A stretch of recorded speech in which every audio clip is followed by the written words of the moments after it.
The 1980s, an era filled with neon colors, big hair, and pop music icons such as Madonna and Michael Jackson. It was a simpler time and a time Generation X likes to call the best time to be alive. But for one family, all of that simplicity would forever change.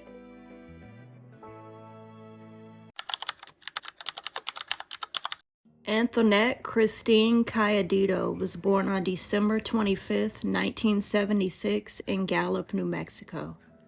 She was 9 years old when she went missing on April 6, 1986. Anthonette was born to a Native American mother of Navajo descent named Theresa Cayedito, who also went by Penny, and either a white or Hispanic father named Larry Estrada. Anthonette was an older sister to two younger sisters named Wendy and Sadie, who both had a different father than her. Wendy was 5 at the time of the disappearance, and Sadie was 7. After her parents' separation, Anthonette lived at 204 Arnold Circle in Gallup, New Mexico, along with her mother Penny and her two younger sisters. The house was a 4-bedroom, 2-bathroom, and each sister had their own room. At the time of her disappearance in 1986, Gallup was known as the heart of Indian country and had a population of a little over 18,000 people.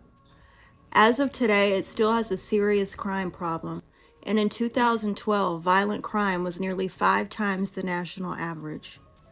The racial makeup of Gallup, both in 1986 and today, is mostly Native American, white, and Hispanic. Anthonette was described as wise beyond her years, level-headed, and dependable by those who loved her. It sounds as if Anthonette suffered from what we now know today as parentification, as she would often cook meals for her younger sisters and was ironing their clothes by the time she was 6 years old.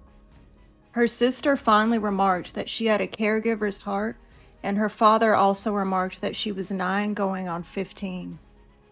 The Cayedito home was somewhat known as a party house back then, with lots of different people in and out of the home on a reoccurring basis.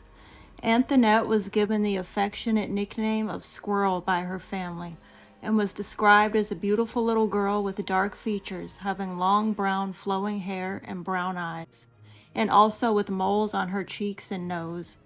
Her family has said that at the time of her disappearance, her favorite color was purple, and like other children of her generation, one of her favorite things to do was listen to Michael Jackson and Ronnie Milsap.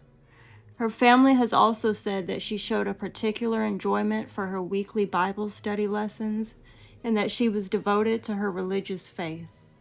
Anthonette was a 4th grade student at Lincoln Elementary School when she went missing, where she was an attentive, above-average student. She even displayed a great talent for sports, having won the Presidential Fitness Award in her 4th grade year. All around, it sounds like Anthonette was an exceptional, mature little girl who was very caring and who did not get to really be a child and experience a truly innocent childhood like she should have. This is the original timeline and the first timeline that was given to police by Penny Cayedito, including different times that everything happened. On April 5, 1986, the night before Anthonette went missing, Anthonette's mom Penny hired a babysitter for the 3 girls and went with some friends to a local bar, which according to sources was a common occurrence. After partying, Penny returned home around 12 a.m. and sent the babysitter home. After returning home, Penny says she allowed the younger girls, Sadie and Wendy, to stay up and play for a little bit, while she and Anthonette sat up and talked until around 3 a.m. Although everyone had their own bedrooms, all of the girls decided to sleep together in Penny's room. On April 6, 1986, around 7 a.m., Penny went to wake the girls up for Bible school, only to discover that Anthonette was actually missing from the home. Penny then immediately searched the neighborhood for a few hours before deciding to call the police around 11 a.m., who told her to wait another 8 hours to file a missing persons report in case Anthonette returned. Sadly, she never did. Once the missing persons report was filed, Police conducted a 3-day search of the area, which ultimately turned up nothing. Search dogs were also unable to pick up on Anthonette's scent. Police did, however, speak to a neighbor who reported seeing an older model brown truck with New Mexico tags between 6:30 and 7 a.m. They said that they saw a man get out and walk towards the Cayedito home, but unfortunately, the witness could not describe him in detail. Police did not search the Cayedito residence until 4 days after the disappearance, and it was during this time that they learned that none of Anthonette's clothing or belongings were taken from the home, and there was also no sign of forced entry or struggle. Police also learned during this time that a number of people had been in and out of the home just prior to the disappearance. It is also during this time that Penny told police that a man named Emo had given flowers to Anthonette 3 times in the days leading up to her disappearance. She only brought this up, however, after being reminded to do so by a family member. Now this is where things start to get murky and the case starts to become a little confusing. Sadie says that shortly after going to bed, a man began knocking on the door. This knock was not done by the infamous Uncle Joe, which we'll get more into in a minute, but by another man who was begging Penny to let him in. Penny told the kids to ignore him and that he would eventually go away. According to police, a man named Roger told them that he showed up at Penny's house around 3:30 a.m. and knocked on windows and doors trying to check on Penny because they had gotten into an argument at the bar. He said no one answered, so he left and spent the night at a friend's house. The friend did indeed back up his version of events. Things stayed pretty stagnant up until a year after her disappearance on April 12, 1987, when Gallup Police Department received a chilling 911 call from a girl claiming to be Anthonette Cayedito. Here is part of that phone call, and I would also like to give a warning that the phone call does include a child in distress.